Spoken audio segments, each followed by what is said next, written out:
Lihat ini, Jakarta panas lagi.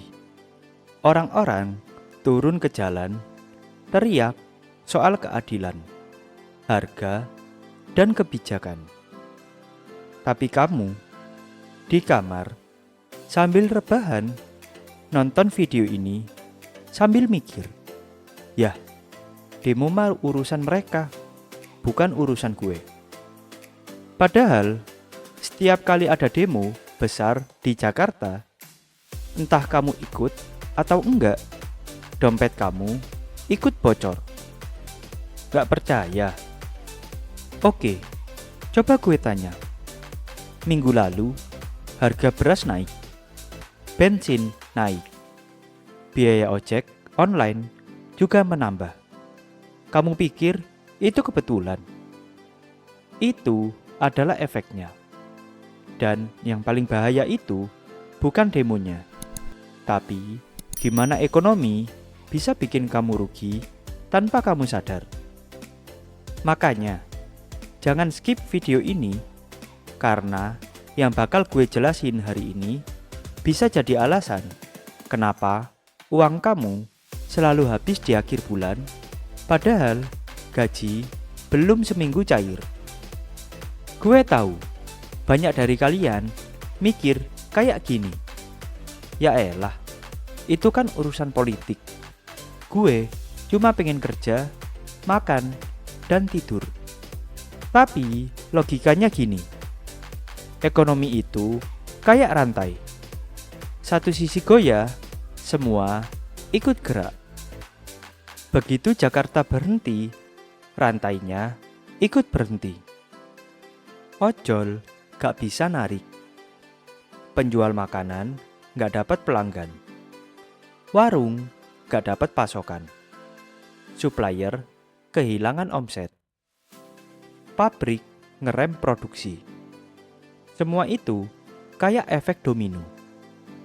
Dan ujung-ujungnya yang jatuh terakhir itu kamu.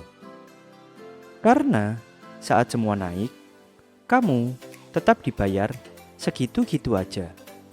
Dan lucunya, nggak ada yang kasih tahu kamu kenapa itu bisa terjadi. Kamu cuma dikasih fakta di berita, seperti harga naik, inflasi meningkat, nilai tukar rupiah melemah.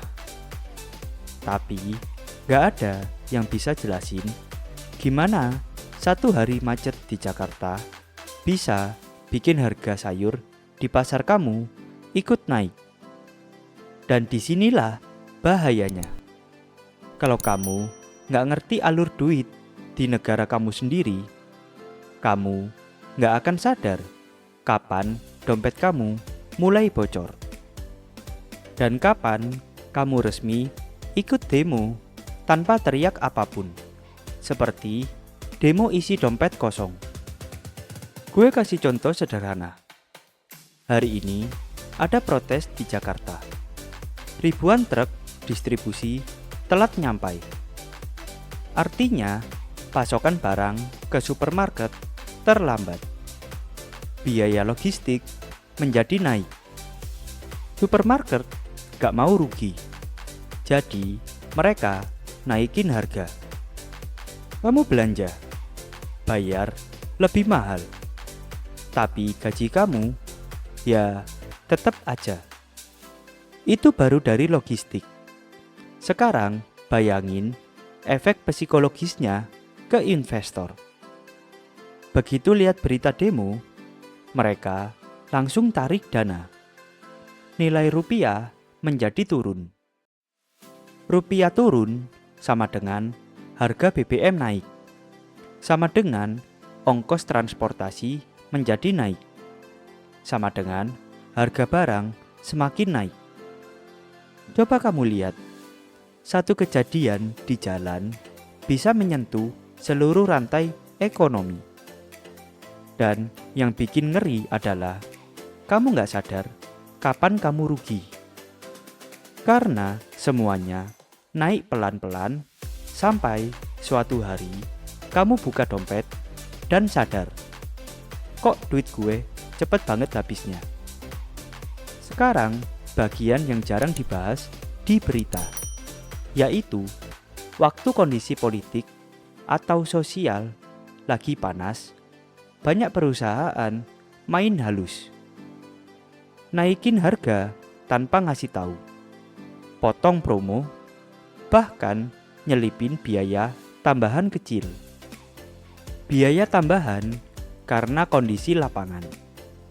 Harga bahan baku naik. Dan yang paling sering, mereka tes pasar. Kalau masyarakat diem aja, ya harga itu bakal permanen. Jadi, demo bisa reda, tapi harga nggak pernah turun lagi. Contohnya, GoFood naik 2.000 per order. Indomie naik 500 perak per bungkus. Listrik naik 3%. Ongkir online menambah Rp1.000. Kelihatannya kecil, tapi kalau kamu totalin sebulan, bisa sampai 200.000 hingga 300.000 hilang begitu aja. Itu 1 bulan. Bayangin kalau setahun. Cuma karena kamu nggak sadar, kamu lagi disedot pelan-pelan. Tapi yang menarik, ada sebagian orang yang justru untung besar waktu negara lagi panas. Siapa mereka? Dan gimana caranya mereka malah kaya di tengah kekacauan? Nih, dengerin baik-baik. Orang biasa bakalan panik. Tapi orang yang ngerti cara kerja uang, justru mereka tenang. Karena mereka tahu setiap krisis pasti bawa peluang. Ketika harga saham anjlok karena demo, mereka beli. Ketika orang lain nahan bisnis, mereka justru mulai kecil-kecilan dari rumah.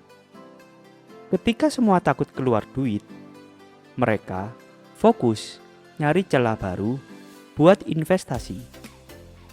Dan tahu nggak, orang kaya itu nggak selalu pintar.